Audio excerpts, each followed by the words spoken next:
What's up, guys? Welcome to Hertz on Hertz. My name is Tariq, and today I have a very special episode for you. It's special not only because it's my third, but it's also my first tutorial. And it's all about making music with playing cards.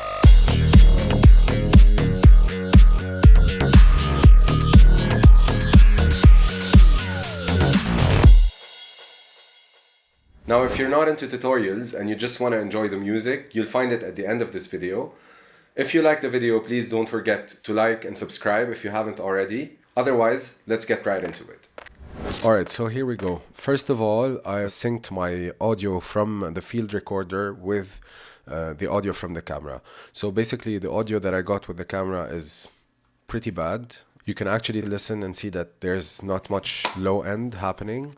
Also, there's a very high noise floor. So anyway, I synced up the audio and now we're good to go. So I recorded several things. Basically, what I imagined using for the kick is tapping the tuck case with the deck inside on my table, and I kept the mouse pad that I'm using to get like a lower thud. Some while tapping the tuck case flat and others while tapping the corner, and I guess I'm gonna use the corner. So I also recorded opening and closing the tuck case, and basically I imagine using this for the hi-hats, but we'll see. As you can see, I was trying to get all kinds of sounds I can get out of a deck.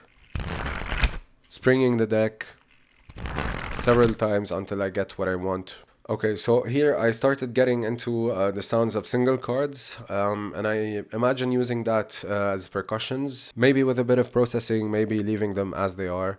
We're gonna see in a bit. Now that I've chopped up everything and chosen the best parts that I recorded, I'm gonna go ahead and play some of them for you. So I decided on this for the kick, this for the hi-hats.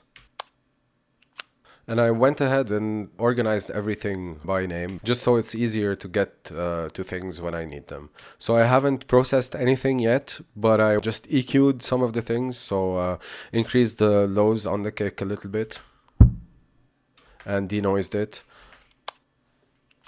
For these that I'm gonna use for the hi-hats, I just EQ'd them and increased the highs, just so I get that crunchy, crisp hi-hat sound.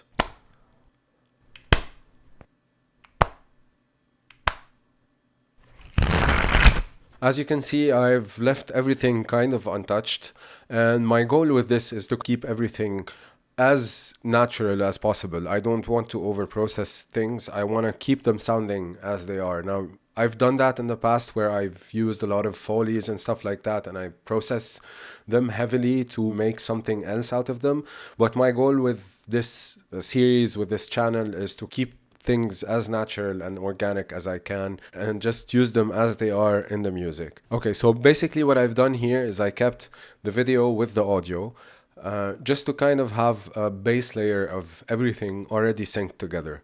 I'll show you what I mean. So first of all, the kick. I went ahead and went to 115 BPM. I'll turn the metronome on so we can get a sense of what's happening. And this is what I built with the kick.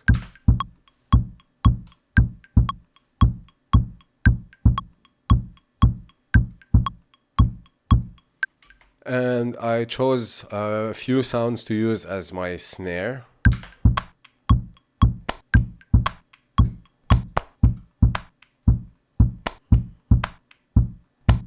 And then the tuck case opening and closing is what I'm going to use for the hi-hats, as I mentioned before. So here's what I have in terms of kick, snare, and hi-hats. Yeah, that's the stuff. Okay, now we get into a bit more of the percussions.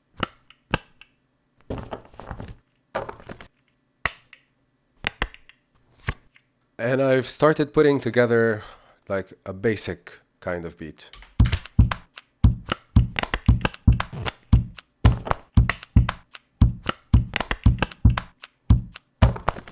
Okay, now that I have my sections ready, I'm gonna go through and show you guys what I did. I still haven't processed anything much. I've added just EQs and a bit of delay here and there.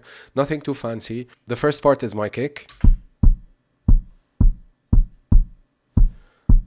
And as you can see, I've just added a low ender, I've kind of cut the highs, I've also added the transient designer just to keep that punch going.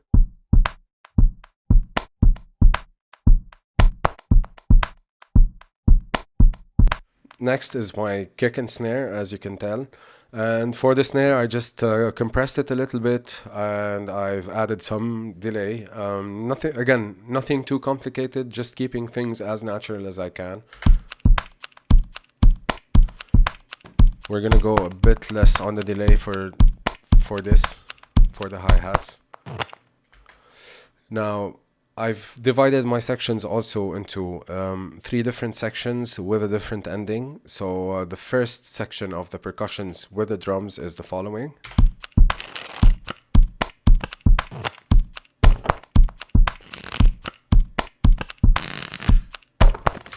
So I've kept it simple. I've made a few additions to the next part.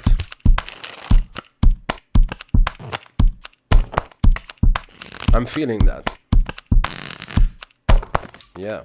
And the full perks is this.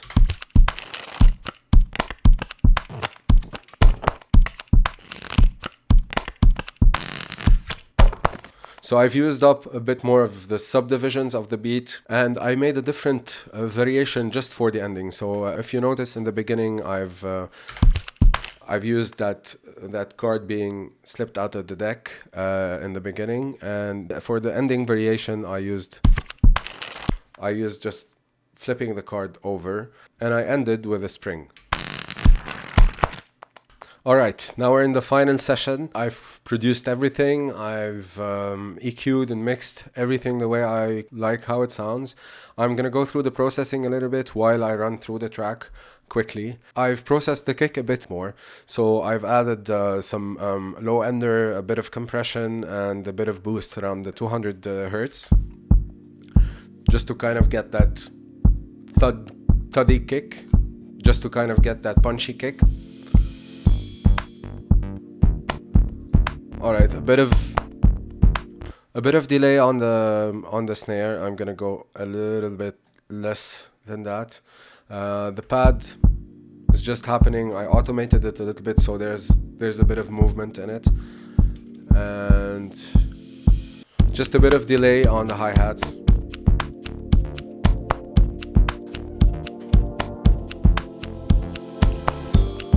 Okay, I went ahead and added some cymbals just to make sense of the transitions. And for the percussions, all the sounds that I used for the percussions, I've used Ableton's drum bus. Now, it's important to say that when working with Foleys in general, you get a lot of transients, like short transients, and then the sound goes away, especially with percussive things. So I added Ableton's drum bus to add a bit of body to it, to give it a bit more punch here and there. And I've processed mainly everything just with EQs, didn't go anywhere weird, didn't try to change any of the sounds into anything they're not. Again, I'm trying to keep everything as organic as possible because that's my point with this. I know you can do a lot with Foleys and with different sounds like that and change them and process them. However, that's not my point here. My point is to use these elements that I need, in this case playing cards, and keep them sounding like playing cards in the music. And I'm not going too heavy on the production, again, just to bring out these qualities that I want to show with the playing cards here.